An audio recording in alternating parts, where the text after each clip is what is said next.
Welcome to my channel friends. आज की video में हम बात करने वाले हैं कि अगर आपके पास कुछ इस किस्म की नोटिफिकेशन आ रही है, experimental web view features active, tap to see experimental web view features, तो आप इस नोटिफिकेशन को किस तरह से रिमूव कर सकते हैं।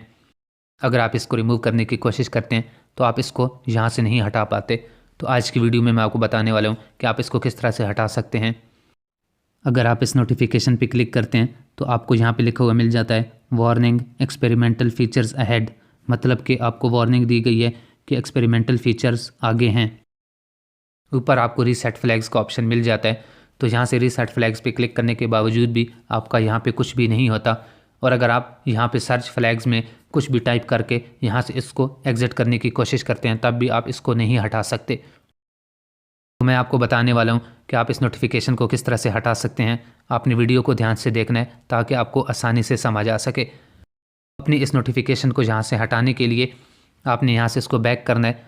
बैक करने के बाद आपने अपने मोबाइल फ़ोन की सेटिंग्स को फाइंड करना है और अब आपने सेटिंग्स को ओपन करना है। यहाँ पे आपको ऐप्स या ऐप मैनेजर का ऑप्शन मिल जाएगा, आपने इसको ओपन करना है। यहाँ पे सारी इंस्टॉल एप्लीकेशन आपको शो हो जाती हैं।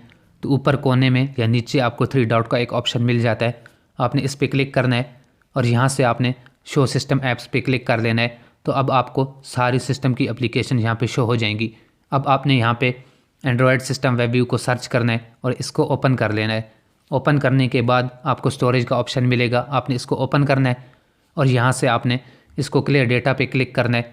क्लियर डेटा पे क्लिक करने से आपका कोई भी डेटा डिलीट नहीं होगा, सिर्फ इस एप्लीकेशन की सेटिंग रीसेट हो जाएगी, जिससे कोई भी फ़र्क नहीं पड़ता।